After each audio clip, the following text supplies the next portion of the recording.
Good evening, people. So, this is Dr. Beena Wagle with a short video on the treatment of renal calculi or kidney stones. So, we are going to talk about homeopathy in renal stones.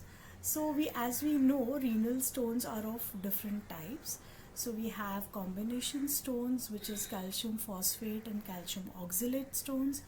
We also have struvite stones, we have uric acid stones, and we have cysteine stones. So depending on the type of stones, also homeopathy can treat those stones. So let me begin with uric acid stones. So if you have uric acid stones, you have a predilection or a tendency for getting those kind of stones. So what homeopathy does is, depending on each individual's unique character, a medicine is selected for this person.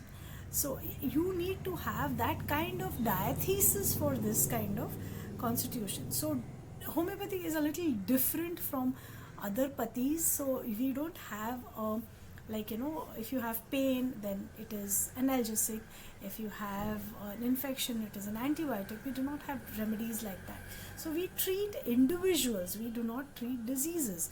So we look at each person individually. So the medicine for you and even your twin brother or your father or your mother will be different. So if you have a uric acid diathesis, there will be a set of remedies for you. So you may have lycopodium, or you may have urea, or you may have, there are remedies, there are several remedies depending upon the side of the stone. So if it is in the right kidney, you will have different remedies. If it is in the left kidney, you will have different remedies. So left sided remedies would generally be Berberis vulgaris or tabacum or cantharis. These are all your left sided remedies. Of course, there are a lot more depending on your constitution, but offhand these are the three remedies. Similarly, if it is on the right hand side, okay, it could be lycopodium, it could be nux vomica, it could be oxymum, it could be sarsaparilla. So there are a lot of remedies for right sided and left sided stones also.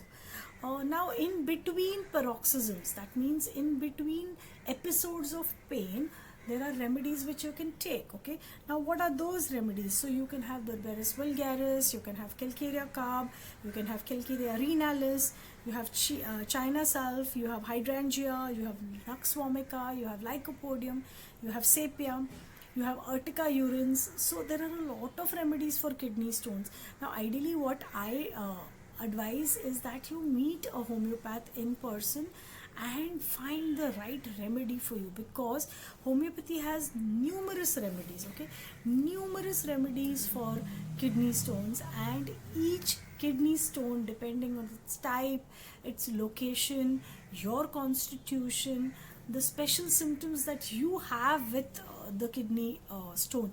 Like if you are running a fever and you have chills, the remedy might change. If you have maturation difficulties, that is difficulty in urination, with burning urine, maybe you need cantharis. Or if you have a very severe backache, you may need sepia. Or if you have gastric problems associated with it, you have some liver problems, you might need lycopodium. So there are numerous remedies. Okay, the position in which you feel better by bending forward, you feel better by bending backward, hot application, cold application. So all these things are taken into consideration and a remedy is found. So this is the beauty of homeopathy. So we have numerous remedies, and I have several patients who could vouch for the quick and effective treatment that homeopathy has provided. Unlike the myth that homeopathy is slow, homeopathy doesn't give constant or instant relief. These are all myths. Please meet a good homeopath, get yourself diagnosed and treated, and get rid of this painful proposition called kidney stones.